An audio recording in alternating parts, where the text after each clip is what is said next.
Welcome back everyone. आज हम question number 9 solve करने जा रहे हैं। यह है ट्रांसपोर्टेशन का 2022 का paper, question number 9, and this is the fourth part of the this paper. Okay, so in question number 9 के में बोल रहा है कर्व पार्किंग बताने के लिए कि what is curve parking. So curve parking क्या होता है? The curve parking is the practice of parallel parking along side the road in urban area. मतलब अर्बन एरिया में जो होता है, हम रोड के साइड साइड जो पार्किंग करते हैं उसको कर्व पार्किंग बोलते हैं। This on street parking method efficiently utilise available road side space allowing multiple vehicle to park in close proximity. मतलब कहना ये चाह रहा है कि ये जो है एक इस तरह से स्ट्रीट पार्किंग की तरह से देखा जाता है कि स्ट्रीट में आप जब पार्क करते हो तो रोड के किनारे पे पार्क कर देते हो। ठीक है, इससे होता क्या है कि रोड के किनारे पे जो स्पेस होती है उसका आप अच्छे से यूज कर पाते हो और बहुत सारी गाड़ियाँ जो है पार्क हो जाती है। It provide convenient access to business, residence and public spaces contributing to economic activity and workability. अब होता क्या है कि आप जो है मान लो कहीं जॉब कर रहे हो, ठीक है, तो वहाँ पर जाओगे तो अगर पार्किंग एरिया आपको नहीं प्रोवाइडेड है तो आप रोड के किनारे ही पार्किंग करते हो। ऐसे प्रोवाइडेड होता है, वो भी रोड के किनारे ही प्रोवाइडेड होता है, तो आप वहाँ पे प्रोवाइड करोगे तो वहाँ पे आपको कन्वीनियंट होगा। ऐसे ही आप रेसिडेंस की बात करें या फिर पब्लिक स्पेसेस में आप मार्केट ही जाते हो तो कहाँ पे गाड़ियाँ लगाते हो? रोड के किनारे पे, जहाँ पे जो खाली स्पेस होते हैं, तो उसको कर्व पार्किंग बोलते हैं। And how ever challenges include potential traffic disruption. अब देखो, आपने मार्केट गया और आपने जो है रोड के साइड में गाड़ी लगा दिया, किनारे पे लगाया या साइड में लगाया, तो उससे जो है मे बी ट्रैफिक जो है डिस्टर्ब हो सकती थी, क्योंकि अगर वहाँ पे स्पेस रहता, अगर आप पार्किंग नहीं करते तो कोई गाड़ी जो है घूम के वहाँ से क्रॉस करके फिर निकल जाती, तो उससे जो है ट्रैफिक डिस्टर्बन हो सकता है। And limited parking supply in high demand area. अब देखो, जहाँ पे बहुत ज़्यादा ट्रैफिक है, मतलब बहुत ज़्यादा पॉपुलेशन है, हाई डेंसिटी वाली है, तो वहाँ पे जो है पार्किंग के लिए जो है रोड साइड एरिया में रोड साइड में मतलब एरिया अवेलेबल नहीं होता है, और अगर होता भी है तो लिमिटेड होता है, तो उस समय दिक्कत होता है। कभी कभी आपने सुना भी होगा कि कुछ ऑफिसेस में जो होते हैं आपको जो है पार्किंग स्पेस नहीं मिलता है, तो आप वर्क फ्रॉम होम भी कर सकते हो उस दिन। तो ये बहुत कम जगहों पे देखा जाता है, बहुत कम कंपनियों में देखा जाता है, बट ये है। Strategic planning, time based restriction and the integration of smart parking technology are employed to address these issues ensuring optimal use of space while enhancing user convenience and safety. मतलब आप एक तरह से अपना रूल वगैरह बना सकते हो, रिस्ट्रिक्शन बना सकते हो कि हाँ, आप इतनी देर तक ही इस गाड़ी को यहाँ पे रोक सकते हो, ठीक है, या आप किस तरह से जो है प्लानिंग करके कि कहाँ पे कैसे गाड़ी प्लेस करनी है, तो उस तरीके से जो है आप अगर करते हो तो आप जो है अपने पार्किंग को एफिशिएंट बना सकते हो और वर्क मतलब स्पेस का जो है प्रॉपर यूटिलाइजेशन हो सकता है और सही से यूज हो सकता है। तो यहाँ पे क्वेश्चन नंबर 9 का ये खत्म होता है। चलते हैं क्वेश्चन नंबर 9 के बी की तरफ। So in question number 9 B, design factors of highway lighting. मतलब हाईवे पे जो लाइट लगे रहते हैं उसके क्या क्या डिज़ाइन फैक्टर्स है, किस बेसिस पे जो है ये डिज़ाइन किया जाता है। सो बहुत सारे इसमें टर्म्स है, जैसे कि है size, colour and brightness. First of all ये है size, colour and brightness. The visibility at night always depend on the size, colour and brightness of the object. मतलब जो आप लाइट लगा रहे हो, ठीक है, उसका साइज क्या है, उसका कौन सा कलर है और उसका कितना ब्राइटनेस है, इस पर डिपेंड करता है। अब अगर कम ब्राइटनेस का लगाओगे तो आपको ज़्यादा ऑब्जेक्ट लगाने पड़ेंगे, मतलब ज़्यादा लाइट लगाने पड़ जाएंगे, ठीक है। नेक्स्ट है कॉन्ट्रास्ट, कि मतलब उसका कितना लाइट नहीं है, एक तरह से कितना कॉन्ट्रास्ट है। Contrast is more necessary that there is enough colours and contrast between the object and it background so that an object can be seen on the road. मतलब कोई भी ऑब्जेक्ट आसानी से दिख सके, इसके लिए। Drivers eye glare. अब ग्लेयर मतलब जैसे चमकना होता है, तो there are a few types of glare that seriously cause effects on the drivers visual actions. मतलब ड्राइवर्स के विजुअल एक्शंस पे जो है ये काफ़ी प्रभाव डालता है, ठीक है, जो कुछ टाइप के होते हैं ग्लेयर वो। लैंप्स, तो lamps that are majorly used in developed as well as the undeveloped country for street lightning are sodium vapour lamps. तो सोडियम वेपर लैंप्स होते हैं और मरकरी वेपर लैंप्स होते हैं। ये आप पढ़ सकते हो कि आपके एरिया में जो है स्ट्रीट लाइट लगाई जाती है तो वो किससे बनी होती है। नेक्स्ट वन है lateral placement of lighting poles. मतलब किस तरह से जो है आपका लाइटिंग पोल जो है प्लेस किया गया है। ये डिफरेंट टाइप का हो सकता है कि कोई एक बक्से में बंद करके ऐसे जो है बना रहता है। आप मूवीज वगैरह में देखे होंगे, अपने साइड ऐसा नहीं होता, तो डिपेंड करता है कि किस टाइप से जो है आपका लाइट प्लेस्ड होता है। अपने साइड जो होता है ये तो ऐसे रहता है और यहाँ से ऐसे निकला रहता है, ठीक। तो according to IRC the road poles should be placed with horizontal clearance from the pavement edge. मतलब पेमेंट एज से जो है आपको पूरा दिखना चाहिए, क्लियरेंस होना चाहिए। Luminaire distribution of light, so the luminaire distribution of light should be well managed to get desirable use of source of light और लेमिनार, मतलब अच्छे से यूज होना चाहिए। ये सब बातें आप जो है थोड़ा कम करके भी लिख सकते हो या फिर कुछ फिगर वगैरह बना के भी दर्शा सकते हो, क्योंकि ये 3.5 नंबर का क्वेश्चन होता है, तो इसके लिए 1 पेज इनफ है। और मैंने जो कंटेंट लिखा है वो लंबा करके लिखा है, खींच के लिखा है, तो आप चाहो तो इसको एक्सपेंड करके लिख सकते हो और ये और अच्छे से लिख सकते हो। इसके बाद है माउंटिंग हाइट एंड ओवरहैंग, मतलब आप कितने हाइट पे लगा रहे हो। ज़्यादा हाइट पे लगाओगे तो उसका जो है ब्राइटनेस जो है नीचे तक आते आते कॉन्ट्रास्ट कम हो जाएगा, ठीक है। तो ये हाइट और ओवरहैंग भी डिपेंड करता है। The height and overhang of a lamp from the pole are more important because the distribution of light, shadow and brightness effect from street lamps depend on the height of the lamp and its overhang, मतलब वो कितने height पे इस पे depend करता है और कैसे प्लेस्ड है इस पे डिपेंड करता है। सो ये रहा क्वेश्चन नंबर 9 का भी। अब चलते हैं नेक्स्ट क्वेश्चन की तरफ, that is question number 9C। और क्वेश्चन नंबर 9 के सी में पूछा गया है व्हाट इज ESWL। ESWL का मतलब होता है equivalent single wheel load, and इसका जो है डिफिनेशन लिखना है तो equivalent single wheel load is a concept use to simplify and represent the effect of multiple wheel loads on pavement as a single wheel load. मतलब जैसे multiple wheel है, ठीक है, ये व्हील है, ये व्हील है, तो इन दोनों का जो इफेक्ट पड़ रहा है पेवमेंट पे, उसको हम जब एक करके कंसिडर करेंगे तो उसको बोलते हैं इक्विवेलेंट, क्योंकि इक्विवेलेंट है, ये दोनों के बराबर जो है ये अकेले हो रहा है। यहाँ पे 3 व्हील होता है तो इसके बराबर ये अकेले होता है, तो ये इक्विवेलेंट है, ठीक है, और सिंगल है, ठीक है। तो इक्विवेलेंट सिंगल व्हील लोड तो is a concept of simplifying and represent the effect of multiple wheel loads on the pavement as a single wheel load. It help in analyzing the stress and strain induced by various axle configuration on road और pavement structure। मतलब road या payment structure पे जो है अगर 2 wheel रहेंगे तो इसका जो स्ट्रेस और स्ट्रेन आएगा उसका जो है एनालिसिस करने में काफ़ी हेल्प करता है। ESWL is used in pavement design and analysis to assess the impact of traffic loads on the durability and performance of roads and highway। मतलब ये जो है पेवमेंट के डिज़ाइन और एनालिसिस के समय जो है काफ़ी हेल्प करता है कि पेवमेंट का जो है ड्यूरेबिलिटी कितना होने वाला है और उसका परफॉर्मेंस क्या रहेगा, ठीक है। तो ये क्वेश्चन खत्म होता है। आप फिगर इसको और बड़ा बना सकते हो, इससे पेज बढ़ेगा, और ट्राई करो हर क्वेश्चन में जो है फिगर बने। नेक्स्ट क्वेश्चन है 9 का D, that is traffic islands. ये क्या होता है ये हमें शो करना है। तो ये देखो ये रोड जा रही है, ठीक है, और एक रोड इधर से जा रही है, तो ये जो बीच में जो है आइलैंड बने रहते हैं, ठीक है, इसको जो है बोलते हैं ट्रैफिक आइलैंड। इसको मीडियन भी बोलते हैं, ठीक है, या डिवाइडर बोलते हैं हम लोग जनरल टर्म्स में, इसको डिवाइडर बोलते हैं कि भाई ये डिवाइड कर रहा है 2 लेन को, ठीक है।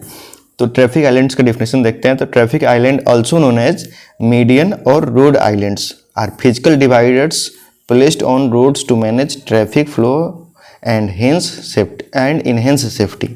मतलब ये जो है सेफ्टी को इंक्रीज करने के लिए और रोड को जो है अच्छे तरीके से ट्रैफिक को फॉलो करने के लिए, मैनेज करने के लिए जो है हम इसको प्रोवाइड करते हैं। अगर हम इसको प्रोवाइड नहीं करेंगे तो ये वाले जो है इसमें घुस जाएंगे और ये ऐसे गाड़ी जाती है और ये इधर से आती है, तो एक्सीडेंट होने के चांसेस बढ़ जाते हैं। दैट्स वाई जो है डिवाइडर प्रोवाइड किया जाता है, दैट इज ट्रैफिक आइलैंड, ठीक है। इसमें आगे पोजीशन बिटवीन अपोजिंग लेन्स और एट इंटरसेक्शन, मतलब ये जो इंटरसेक्शन वगैरह पे रहता है या फिर अपोजिट लेन के बीच में रहता है। जैसे 2 लेन है तो इसके बीच में रहेगा। These islands often feature vegetation, signage और अदर रोड मार्किंग। मतलब ये जो एरिया होता है इस पर जो है फूल वगैरह लगाया जाता है। आपने इधर देखोगे आपने कि फूल लगाए रहते हैं। इसके अलावा इस पर आप सब्जी वगैरह लगा सकते हो। साइनेज मतलब होता है डिफरेंट टाइप के बोर्ड्स वगैरह लगा सकते हो। एंड अदर रोड मार्किंग्स कि जहाँ पे मतलब वही मार्किंग्स वगैरह हो गया कि स्टॉप वगैरह वगैरह, या फिर आगे पेट्रोल आ रहा है, पेट्रोल पंप आ रहा है, ये सब शो किया रहता है। तो ये डिवाइडर्स पे ही शो किया रहता है, ठीक है, दैट इज ट्रैफिक आइलैंड, ठीक। एंड आफ्टर दैट है कि this serve various purpose such as controlling turning moment, providing refuge for pedestrians and improving aesthetic. मतलब ये जो है वेरियस पर्पज़ के लिए यूज़ किया जाता है। जैसे कि अगर आपको टर्न लेना है तो इसके लिए हेल्प करेगा। उसके अलावा क्या है, अगर कोई पैदल चल रहा है तो उसको रुकने के लिए जगह मिलेगा कि हाँ इसको क्रॉस करने के समय, ठीक। उसके अलावा क्या है, अगर आप चाहो तो इसको जो है ऐसे यूज कर सकते हो, ये पूरा कनेक्टेड रहता है। इसके अलावा ये जो है अच्छे लुक दिखाता है, मतलब अच्छे देखने में अपीयरेंस वाइज काफ़ी अच्छा लगता है, एस्थेटिक होता है ये। नेक्स्ट कह रहा है the design of traffic islands considered both functional and aesthetic aspect contributing to efficient traffic management and urban beautification. मतलब अच्छा दिखाने के लिए और अच्छे से ट्रैफिक मैनेज करने के लिए हम इसका यूज करते हैं, और सेफ्टी के लिए भी, ठीक है, सेफ्टी को ध्यान में रखते हुए। सो ये था हमारा क्वेश्चन नंबर 9D।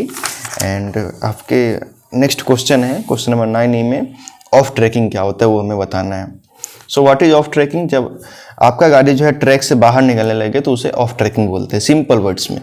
जब आपका गाड़ी जो है रोड से बाहर निकलने लगे या उसके रोड के एरिया से क्रॉस हो जाए, बाहर निकल जाए, तो उससे बोलेंगे। जैसे ये ट्रक देखो, एज्यूम दैट ये ट्रक है, ठीक, और इसका जो है ये गाड़ी बहुत लंबा है, ठीक है, तो इसने तो अपना फ्रंट व्हील को तो घुमा लिया, बट रियर व्हील जो था वो उसको घूमने में जो है टाइम लगा, और ये जो है अपना रोड से जो है टकराने का चांस बढ़ गया, और मे भी टकरा भी सकता है, ठीक है। तो इसके बारे में जानते हैं। लैंग्वेज क्या लिखा गया है? Off tracking in transportation refer to the path a vehicle takes while navigating a turn. मतलब जब टर्न करते हैं तो हमारा व्हीकल जो है जिस तरह से घूमता है उसी को ऑफ ट्रैकिंग बोलते हैं। Specially relevant for large vehicle like trucks और बसेस। मतलब ये स्पेशली जो है ट्रक्स और बसेस के लिए अप्लाई होता है, छोटे गाड़ियों के लिए नहीं होता है, ठीक है। व्हेन अ व्हीकल टर्न्स, जब कोई गाड़ी टर्न करती है तो it rear wheels follow a tighter path then front wheel, ठीक है। तो जब गाड़ी कोई घूमती है तो ये तो आसानी से घूम जाती है, लेकिन ये काफ़ी टाइटली घूमती है, और ये causing the rear to swing wider than the front. मतलब फ्रंट तो आसानी से घूम जाएगा, लेकिन ये ज़्यादा स्विंग कर जाएगा, ठीक है। This phenomena is known as of tracking. It is crucial for driver to be aware of tracking to avoid collision with curves, obstacle और अदर व्हीकल्स।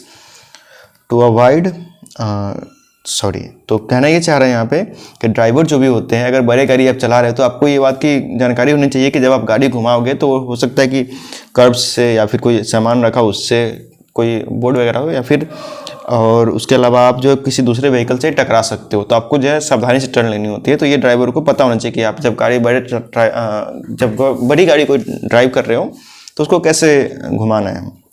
इसी में आगे बोला गया है कि engineer consider off tracking when designing roads and intersections ensuring adequate space for large vehicle to manoeuvre safely without introducing into adjacent lanes और structures.